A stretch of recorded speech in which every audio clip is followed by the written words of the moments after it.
It was the 12th of October in the year 539 BC, and it was during the reign of the Babylonian monarch Belshazzar. And this king, well, he knew how to party.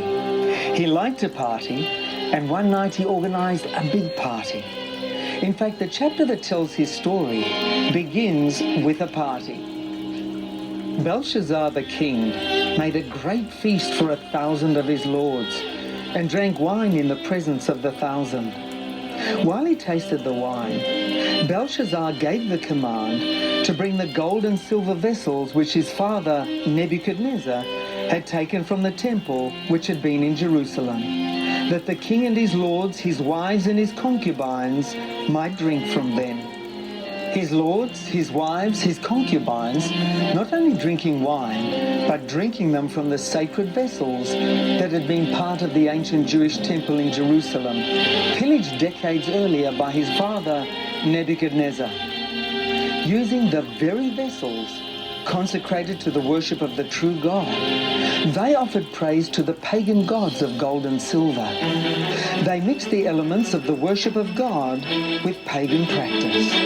They combined truth with error, and it brought an immediate response from God.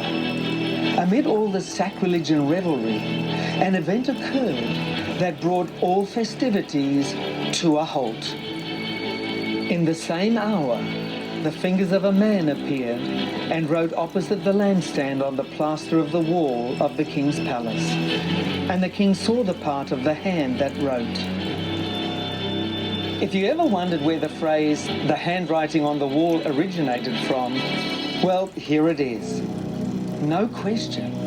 This was strange and shocking, and the king's reaction to it says a lot.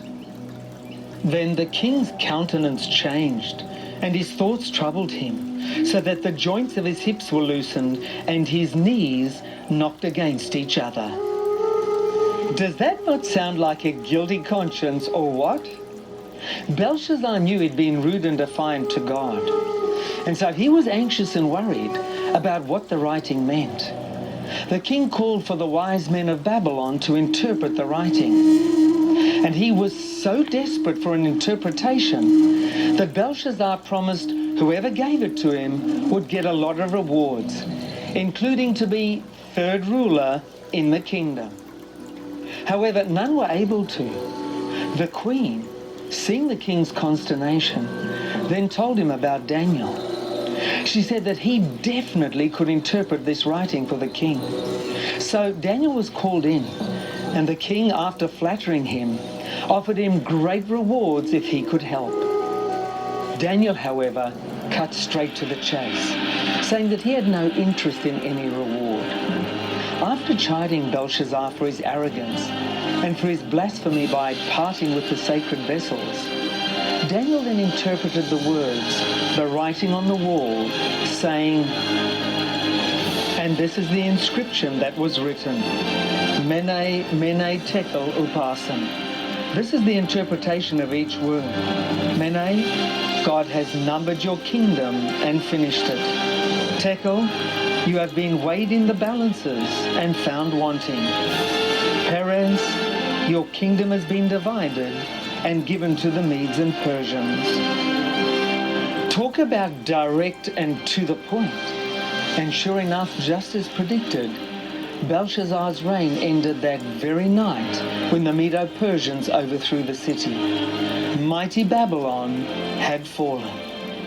It was the defiling act of taking the vessels that were consecrated to the worship of the true God and mixing them with pagan worship that brought the wrath of God upon Belshazzar and Babylon. Ancient Babylon fell when it defied God by mixing the worship of God with paganism. And let's remember that everything in the book of Daniel, including the story of Belshazzar and the fall of Babylon, is focusing on last day events.